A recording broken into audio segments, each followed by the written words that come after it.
Alright, let's talk about the headliner game for the PlayStation Plus Extra tier in March 2025.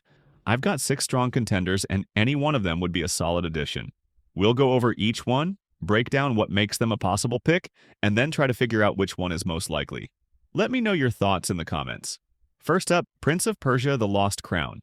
Ubisoft's latest take on the series shifts things back to a 2D Metroidvania-style game. It's fast, fluid, and brings back the platforming and time-based mechanics that made the series stand out in the first place. The game was well received, with critics and players praising its combat and level design.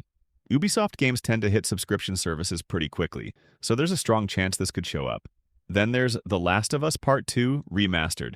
This version brings improved visuals, new gameplay features, and the no-return roguelike mode. Sony has added plenty of first-party games to PS Plus Extra, but they usually hold on to their biggest ones a little longer.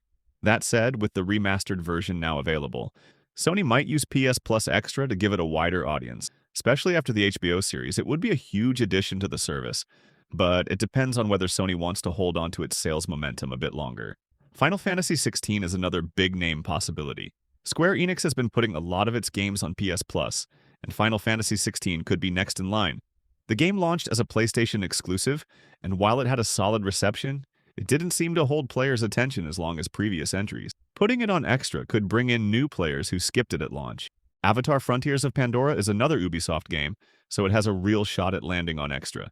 It's a massive open-world game set in James Cameron's Avatar universe.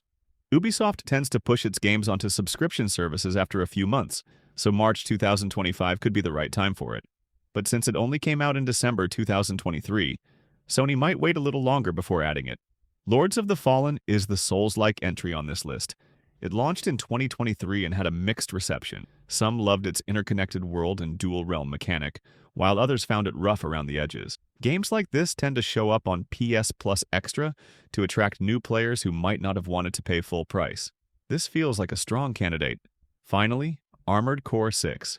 From Software's mech game was well reviewed, especially by longtime fans of the series, but it didn't have the same staying power as Elden Ring, and sales dropped off fairly quickly.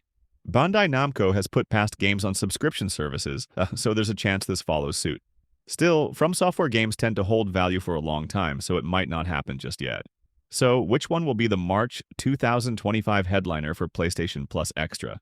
Prince of Persia and Lords of the Fallen seem like the most likely picks. Ubisoft loves putting its games on subscription services, and Lords of the Fallen fits the usual PS Plus pattern. Final Fantasy XVI is another strong possibility, depending on Square Enix's plans. Let me know in the comments which one you think we'll get. Thanks for watching.